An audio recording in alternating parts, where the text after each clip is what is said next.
اعوذ باللہ من الشیطان الرجیم بسم اللہ الرحمن الرحیم۔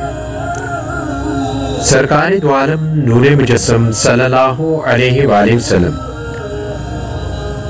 ایک صحابی رضی اللہ تعالیٰ عنہ سے محو گفتگو تھے کہ آپ پر وحی آئی کہ اس صحابی کی زندگی کی 1 ساعت باقی رہ گئی ہے۔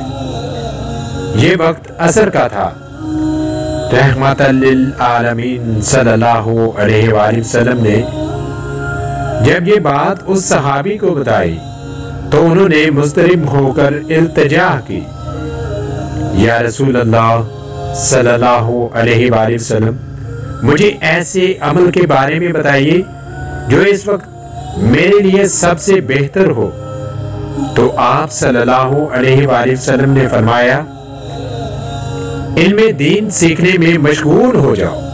چنانچہ وہ صحابی رضی اللہ تعالیٰ عنہ علم سیکھنے میں مشغول ہو گئے اور مغرب سے پہلے ہی ان کا انتقال ہو گیا۔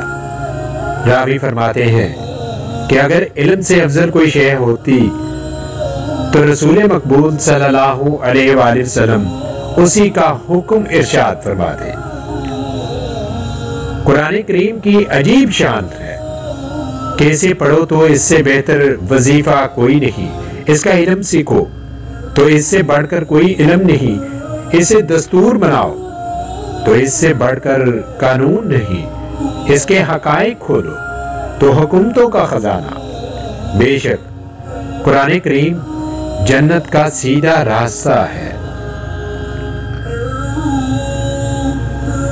دعا ہے کہ اللہ تعالی ہم سب کو نبی کریم صلی اللہ علیہ وآلہ وسلم کے نقش قدم پر چلنے کی توفیق عطا فرمائے۔